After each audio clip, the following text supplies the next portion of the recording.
comment tu définis le doute? C'est quoi ta vision du doute? Tu gardes ton cahier, tu écris des notes, tu notes les informations et tu mets en place. Tu rentres dans cet état de doute. C'est un état. Mais cet état, comme tu es rentré, comme tu peux en sortir, que tu n'as pas confiance en toi.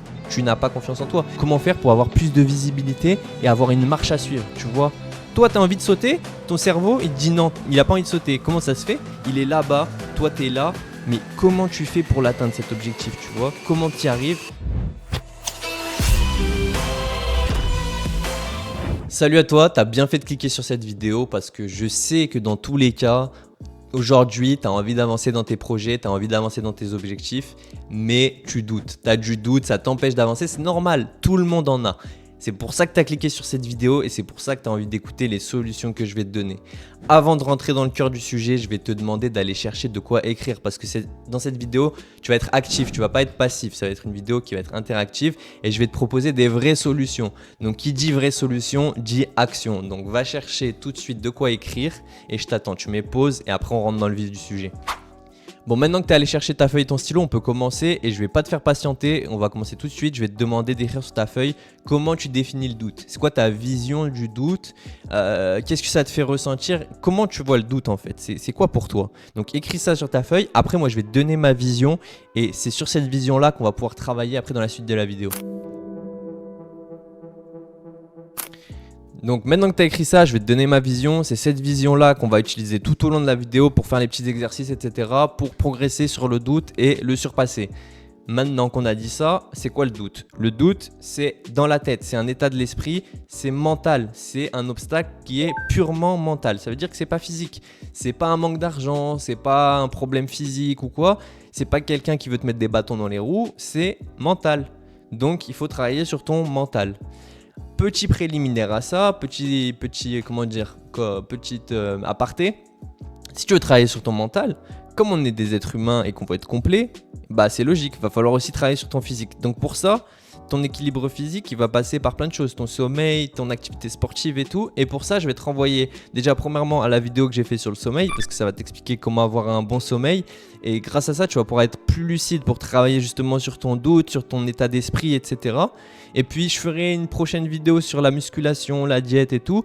Donc pour ça, je t'invite à t'abonner, à mettre la cloche. Comme ça, quand je la sors, tu la rates pas. Et puis voilà, et puis au moins t'es abonné. Donc abonne-toi, comme ça tu rates pas la vidéo sur le sport et va regarder après cette vidéo la vidéo sur le sommeil. Tu gardes ton cahier, tu écris des notes, tu notes les informations et tu mets en place, tu agis, ok? Donc maintenant qu'on a dit ça, on va pouvoir passer à la suite de la définition. Donc on vient de dire c'est un état mental, mais du coup comment tu te retrouves dans cet état? C'est quand tu es dans une situation où tu es incertain de la direction de la décision que tu dois prendre sur la prochaine étape. Tu vois, tu es là, tu es en train d'avancer et tout, d'un coup tu te retrouves bloqué, tu doutes. Pourquoi? Parce que tu sais plus dans quelle direction aller, quelle décision prendre. Tu sais plus là, tu n'es plus capable. Mais il y a deux causes à ça. Il y a deux causes qui font que tu n'es plus capable de prendre de décisions dans tes moments de doute et tu rentres dans cet état d'esprit de doute. Tu rentres dans cet état de doute. C'est un état. Mais cet état, comme tu es rentré, comme tu peux en sortir. Mais pour ça, il faut comprendre les deux causes qui t'ont fait rentrer dans cet état de doute. Première cause qui va te mettre dans un état de doute, c'est que tu n'as pas confiance en toi. Tu n'as pas confiance en toi. Je dis ça, c'est pas pour me moquer de toi ou pour te mettre dans le mal, mais c'est une réalité. Tu vas rentrer dans cet état de doute parce que tu vas arriver dans une situation où tu n'as plus confiance en toi. Tu peux pas prendre de décision, tu peux pas avancer. Ça, c'est la première des causes. Pourquoi déjà tu n'as pas confiance en toi? Faut comprendre pourquoi tu n'as pas confiance en toi. Note là ce que je suis en train de te dire. C'est parce que tu n'as pas la compétence. Tu vas arriver dans un endroit, dans une situation où tu n'as plus la compétence. Du coup, tu perds confiance en toi, tu es dans le doute. Mais aujourd'hui, on va voir comment malgré ce manque de compétences, tu vas pouvoir quand même avancer et travailler sur ta confiance en toi. Parce que bien sûr, du jour au lendemain, tu ne peux pas être compétent dans tout le domaine sur lequel tu es en train de bosser, quoi. Par exemple, tu es en train de faire de la muscu, tu vois.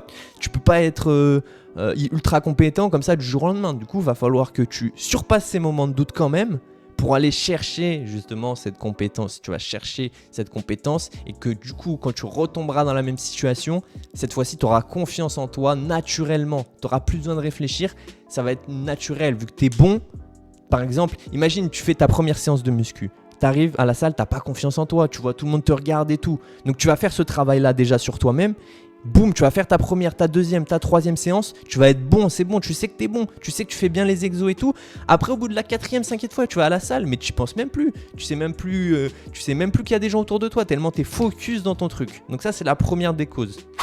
Deuxième cause qui peut causer le doute, c'est le manque d'information / manque de visibilité, manque de modèle à suivre, tu vois. Donc t'es là, t'es dans une situation, par exemple, je vais prendre un exemple, tu vas faire des t-shirts, tu veux vendre des t-shirts, tu fais une boutique de t-shirts. Donc t'es là, t'as pas de manque de confiance en toi, mais forcément t'es pas compétent, mais comme on a vu dans la première cause, t'as pas de problème de confiance en toi, tu vois, tu veux juste vendre des t-shirts.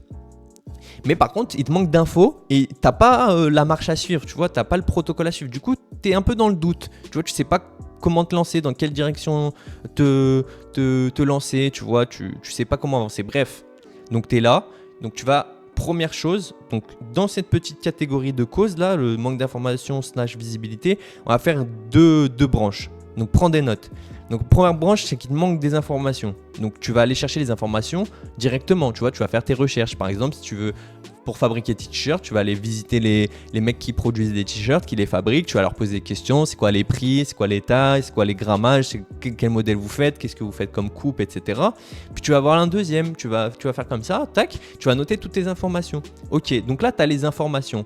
Ça c'est, on va dire, basique, tu vois, comment tu fais ta recherche. Mais après, tu vois, ce que tu veux faire, c'est les prochaines étapes, tu vois, comment je lance le business, comment je fais de la pub, machin et tout. Donc bien sûr, tu vas avoir une part où il va falloir apprendre, tu vois, te renseigner, faire des recherches sur comment on fait du marketing, comment on fait des pubs, mais ça c'est juste de l'apprentissage, on va dire. Mais toi, ce que tu veux, c'est quel modèle suivre, tu vois, quelle est la marche à suivre. Pour ça, je vais te donner une super technique et ça va être juste après. On va voir du coup dans un premier temps comment reprendre confiance en soi dans les techniques et dans un deuxième temps, on va voir comment travailler sur ce modèle à suivre. Tu vois, quel modèle suivre, comment tu vas faire pour choisir ton modèle à suivre. Donc si je récapitule, première cause, manque de confiance en soi, mais du coup dérivé d'un manque de compétences, mais pour le moment on ne peut pas travailler dessus, donc on va juste travailler sur comment reprendre confiance en soi pour se lancer et du coup pouvoir engranger de la compétence. Et puis deuxième chose, je ne vais pas t'apprendre à faire des recherches sur internet, du coup je ne vais pas te parler de comment tu vas faire pour retrouver des informations, mais je vais te parler de comment faire pour avoir plus de visibilité et avoir une marche à suivre, tu vois, une roadmap, comme on dit en anglais. Donc, tu vas avoir une vraie marche à suivre, une vraie direction à suivre. Pour travailler sur le manque de confiance en soi, il faut que je te donne la vision qu'il faut que tu aies de ce qui se passe dans ton cerveau. Comme je t'ai dit tout à l'heure, c'est un état mental. Donc tout se passe dans ta tête. Et ton cerveau, il fonctionne parfois contre toi. Des fois, il est avec toi, mais des fois, il est contre toi. Il faut que tu sois conscient de ça pour pouvoir travailler dessus. Tu vois, par exemple, quand je sais pas si t'as déjà fait, t'as envie de sauter dans l'eau un peu haut et tout, ou je sais pas, tu vois, quand tu fais des sauts à l'élastique, j'en ai jamais fait, mais des trucs comme ça, ton cerveau, il se met en mode non, tu sautes pas, mais toi, t'as envie de faire ton truc. Bah là, ton cerveau, il joue contre toi, parce que, en tout cas, contre ta volonté, on va pas dire contre toi, mais il joue contre ta volonté, parce que pour lui, c'est pas bon d'aller là-bas. Donc tu vois, c'est comme si t'étais en train de parler avec quelqu'un d'autre.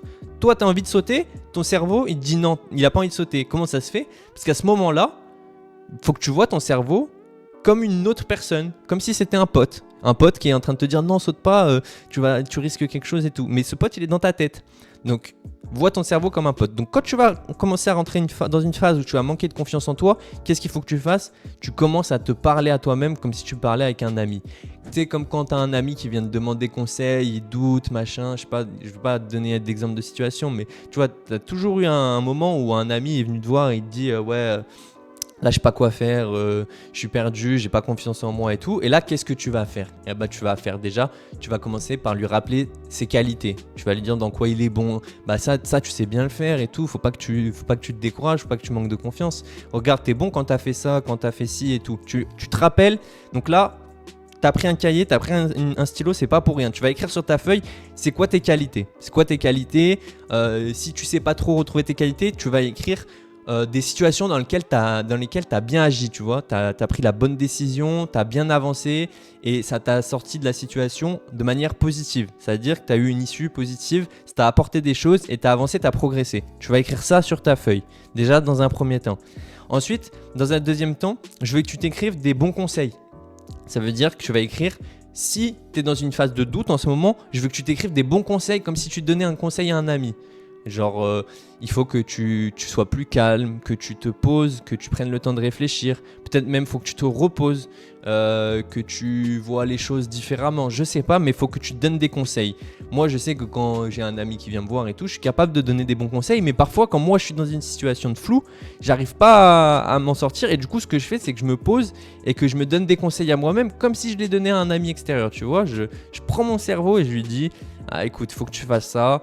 Là, tu vas te poser, tu vas te calmer, tu vas revenir dans 1 heure, tu vas te poser sur le sujet, tu vas démêler un peu le sujet, tu vas regarder quelle direction tu peux prendre, quels sont les avantages et les inconvénients de telle ou telle direction, etc. Et tu vas comme ça, petit à petit, reprendre confiance en toi. Tu vas te dire, dans cette direction, je vais être un peu meilleur parce que du coup, je vais faire appel à telle ou telle qualité. Tu vois, il faut que tu te reposes sur tes qualités et que tu te donnes les bons conseils pour aller dans la bonne direction. Donc ça, c'est les 2 premières choses. Qualité, bons conseils. Et troisième chose super importante et qui rejoint le fait de donner des conseils à quelqu'un d'extérieur, il faut que tu sois objectif.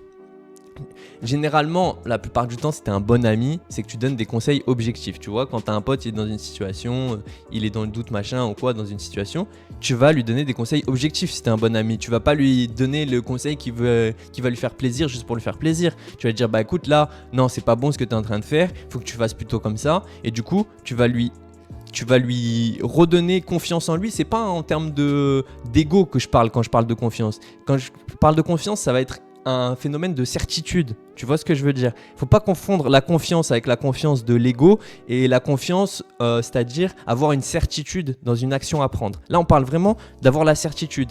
Donc, tu peux te donner des conseils qui vont, dans un premier temps, être un peu désagréables. Ça veut dire que le conseil, ça peut être bouge-toi, tu vois, faut que tu te lèves 1 heure plus tôt ou faut que tu sois plus concentré quand tu es en mode travail, etc. Mais quand tu vas te donner ton conseil, il faut que tu sois objectif. Ça veut dire qu'il ne faut pas que tu aies un parti pris. Donc, fais vraiment ce travail-là comme si tu étais quelqu'un d'extérieur qui donne un conseil à un ami, à un proche, etc. Donc, tu sors de toi-même, tu te dis, bon, là, tu te parles à toi-même, tu vois. Là, Zakaria, il faut vraiment que tu te poses, que tu prennes le temps, que tu fasses rien à côté, ou au contraire, que tu te reposes, que tu prennes un peu de distance, que tu te concentres un peu plus sur les trucs sur lesquels tu es bon pour avancer dans ton projet, et après tu reviens sur les trucs sur lesquels tu es un peu moins bon petit à petit. Ok ? Donc ça, c'est le premier exercice à faire sur la confiance en soi. Tu vois, comme ça, petit à petit, tu vas reprendre confiance en toi parce que tu vas te booster d'un point de vue extérieur. Donc là, c'est la première solution. Donc là, pour les différents exemples que je t'ai donnés, donc qualité, bon conseil, objectivité, je veux que tu notes des trucs, tu commences à noter des trucs sur ton cahier et après on passe à la partie 2.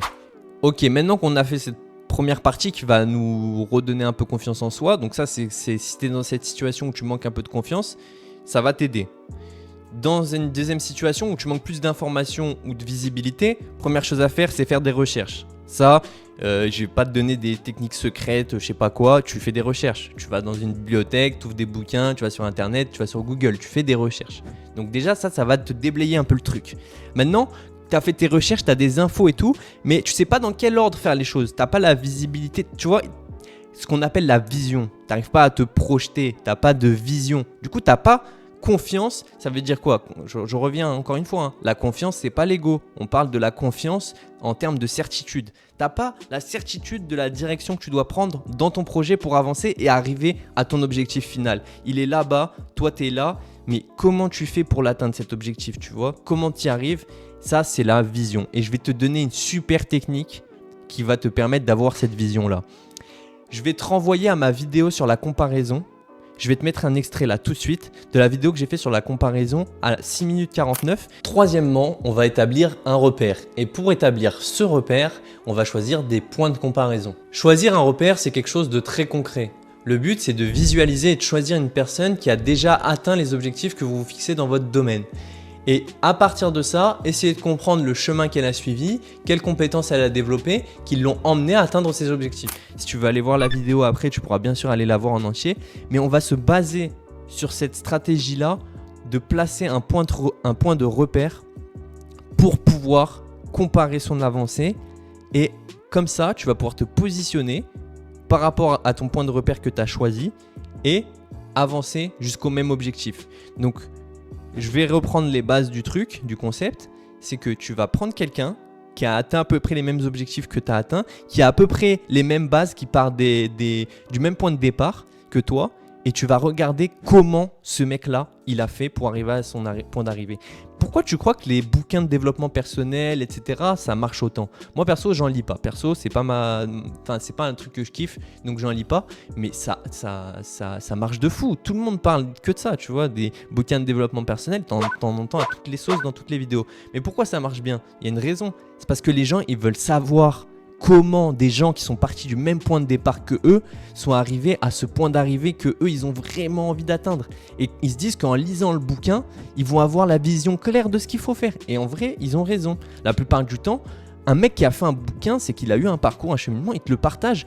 Pourquoi tu te priverais de regarder comment un mec il a fait pour atteindre exactement le même objectif que toi t'as, mais toi t'es là, t'as pas envie de regarder parce que tu te dis non, je vais faire mon truc tout seul. Non, regarde comment il faut faire. Tu vois, regarde l'exemple et tu auras une bonne vision, et là tu n'auras plus de doute. Je te dis, tu n'auras plus de doute. Tu vas regarder comment il a fait pour arriver au point d'arrivée, comment il est parti du point de départ, chaque étape qu'il a fait, et comme ça tu n'auras plus de doute. Pour te montrer ça de manière concrète, je vais te donner mon exemple. Moi par exemple, là mon truc c'est YouTube. Là j'ai envie de bien réussir sur YouTube. J'ai envie de partager mes idées, j'ai envie de faire une belle communauté et tout. D'ailleurs, je vous mets le Discord là dans la description. Le Discord il y a dans la description. Il faut que vous rejoigniez le Discord, comme ça on fait un bête de trucs, on pourra échanger et tout sur le Discord, s'envoyer des messages, faire des appels et tout.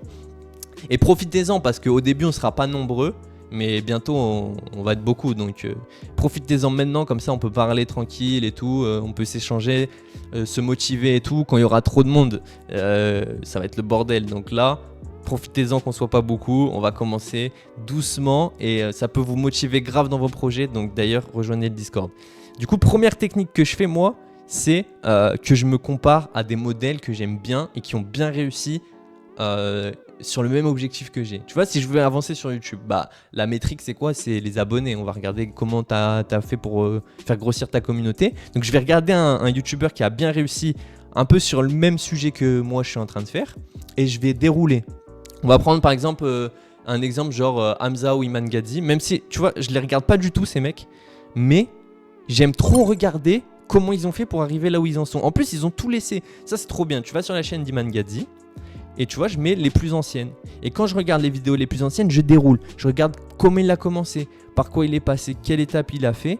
Voilà, là, les premières vidéos, il parlait de muscu, etc. Petit à petit, il a commencé à parler de business, de ses trucs en ligne et tout. Et petit à petit, il a fait des trucs plus lifestyle quand il a commencé à réussir pour attirer les gens vers ses produits, vers ses trucs en ligne, etc. Donc, tu vois tout le déroulé qu'il a fait, le gars, et tu te dis, ok, il est passé par telle étape. Peut-être des fois, il a fait des vidéos, elles étaient éclatées. Peut-être le sujet, il avait aucun rapport avec ce qu'il est aujourd'hui. Tu vois, aujourd'hui, il fait du lifestyle et tout. Au début, il a commencé à faire des vidéos de muscu comme s'il voulait être coach. Donc, ça n'a rien à voir, tu vois. Mais tu te dis, ah ok, le mec il est passé par telle étape, ça te donne une vision, t'arrêtes de douter en fait. Tu vois, quand tu te dis, par exemple, si tu vas pour les vidéos sur YouTube, tu te dis, en fait, tu peux commencer de n'importe où et t'arrives au point d'arrivée où tu as réussi à faire une communauté, bâtir une communauté, mais pourtant au début c'était brouillon, tu vois. Donc là, moi quand je fais ça, quand je fais cet exercice-là de prendre un modèle et regarder son parcours, ça m'enlève vraiment tous les doutes que j'ai dans la tête. Parce que des fois je me dis, est-ce que je suis dans la bonne direction et tout ? Est-ce qu'il faut que je reaxe ma direction ? Est-ce qu'il faut que je change un peu les décisions que j'ai prises et tout ? Là, quand je vois ça, je me dis, en fait, tu pars d'un point de départ et le seul truc à faire, c'est de travailler et de continuer d'avancer. En fait, c'est le vecteur que je retrouve, le vecteur commun que je retrouve dans tous ceux qui ont avancé sur YouTube comme moi j'ai envie de le faire. Donc toi, tu vas prendre ton domaine dans lequel tu veux progresser et tu vas noter les modèles que tu as, le parcours qu'ils ont eu. Tu notes chaque étape, tu vois, tu fais bien l'effort d'écrire au début comment il a commencé, comment il était à chaque étape intermédiaire. Là, tu vois, tu vas noter, ça l'a vraiment fait évoluer de fou. Ça, qu'est-ce qu'il a fait pour, à ce moment-là, à telle date, tu vois, telle année, comment il a fait pour d'un coup, il a évolué de fou dans son projet, dans son business, dans son sport, dans son truc. Qu'est-ce qu'il a fait évoluer ? Peut-être il a eu un coach à ce moment-là. Peut-être il a rencontré une personne. Cette personne-là, elle lui a donné un savoir particulier, tu vois. Et du coup, il va falloir que tu fouilles. Que tu cherches et que du coup tu suives le modèle. Si je reprends le truc par exemple de la marque de vêtements, tu peux prendre une marque de vêtements, Si toi t'aimes bien le style et tout, et tu as envie de vendre des sapes, tu vas regarder une marque de vêtements, tu vas te dire mais comment lui il a fait son marketing, tu vois? À quel moment ça a commencé à péter? Quand est-ce qu'il a commencé à péter sur les réseaux sociaux? Qu'est-ce qu'il a fait péter? Tu vas regarder. Par exemple, ça va être un TikTok en particulier, une vidéo en particulier. Tu vas analyser cette vidéo, tu vas te dire qu'est-ce qu'il a fait dans cette vidéo qui l'a fait péter? Et ben voilà, c'est ça analyser le modèle, c'est ça avoir la vision. Si tu as les informations, si tu as la vision, tu mélanges ça ensemble, boum, tu peux que réussir. Et en plus de ça, si tu as travaillé sur la cause numéro 1 qui est la confiance en soi, là, tu es super, tu es nickel, tu vas faire que avancer. Plus tu vas avancer, plus tu vas être compétent. Et comme on l'a dit au début, quand tu es compétent, ça devient intrinsèque à toi-même. Tu vois, si tu vas à la salle 4 fois, les 4 premières fois, tu vas douter, tu vas être mal à l'aise et tout. Au bout de la 5e, tu es compétent, tu sais c'est quoi ta séance, tu es bon, tu sais que tu fais bien les trucs, tu vas même plus penser à ça, tu n'auras plus aucun doute. Pareil pour tes projets, pareil pour tous les trucs. Si tu commences là avec à travailler sur ce que je t'ai dit là, donc sur la confiance en toi et la vision, les informations, tu vas pouvoir avancer, devenir compétent et après, dans 3 ans, ce que tu es en train de faire là, ça va être un truc sur lequel tu seras confiant mais à 1000% et tu n'auras plus aucun doute mais de manière naturelle. Tu penseras même plus, tu te diras comment je fais pour douter dans une situation comme ça? C'est trop facile, donc j'avance. Tu vois ce que je veux dire? Donc, t'as plus qu'à faire ça, plus qu'à mettre ça en place. Excuse-moi, depuis tout à l'heure, je tape sur le micro. Donc, voilà pour la truc global. Donc ça, c'est ce qu'il faut que tu mettes en place. Je vais te donner un truc bonus. C'est pour ceux qui sont croyants, tu vois, ceux qui ont la foi. Faites la prière, tu vois, ça va te donner une visualisation de fou. Je sais qu'il y en a qui aiment bien comment on dit, la loi de l'attractivité. Genre penser à un truc et tu penses tellement fort que ça va arriver. If you can see it here and you have the courage enough to speak it, it will happen. So I see these shots, I see these sequences, and I don't shy away from them. A lot of times people believe in certain things, but they keep to themselves. They don't put it out there. If you truly believe in it, if you become vocal with it, you are creating that law of attraction and it will become reality. Bah en fait, c'est un peu le même principe, sauf que là, tu demandes à Dieu. En fait, le principe, c'est que tu te remets à quelque chose de supérieur à toi. C'est encore une fois extérioriser le truc. Donc moi, comme je suis croyant, bah, je demande à Dieu et je demande à Dieu en prenant vraiment conscience qu'il y a des trucs plus puissants que moi autour de moi qui vont avoir une influence sur mes projets, sur mon avancée. Donc, que tu sois croyant ou pas, fais vraiment aussi cet exercice-là. Tu peux appeler ça de la prière, de la méditation, mais ça va être la cerise sur le gâteau pour avancer dans tes projets et avoir aucun doute. Parce que je peux te dire que quand tu t'en remets à quelque chose de plus puissant que toi, t'as plus de doute. En fait, c'est plus toi qui décides. Et j'arrête pas de taper sur le micro, mais bon, je m'en fous. Donc, ok, tu mets tout ça en place. J'espère que tu as pris des notes. T'as plus qu'à. Et je te laisse me dire dans les commentaires si tu as kiffé la vidéo, s'il y a des trucs sur lesquels tu n'es pas d'accord, si tu es 100% d'accord, mets-moi ça dans les commentaires. C'est super important de partager, ça fait partie de l'action, arrête d'être passif là. Mets dans les commentaires, ça se trouve il y a un mec qui va lire ton commentaire, il va avoir le même projet que toi, il va avoir envie de bosser avec toi. Donc arrête d'être passif, de regarder en plein écran là, je sais pas. Donc ok, tu rejoins le Discord, tu as pris tes notes, tu mets un commentaire, tu mets un pouce bleu, tu t'abonnes pour pas rater les prochaines vidéos parce que là ça va changer ta vie, ok ? Mais tant que tu croiras pas en toi, en tes rêves, ta vie, ce sera pas une vie. On va tout casser les gars. Allez, ciao. Je me balade, j'écoute mes sons dans mon baladeur.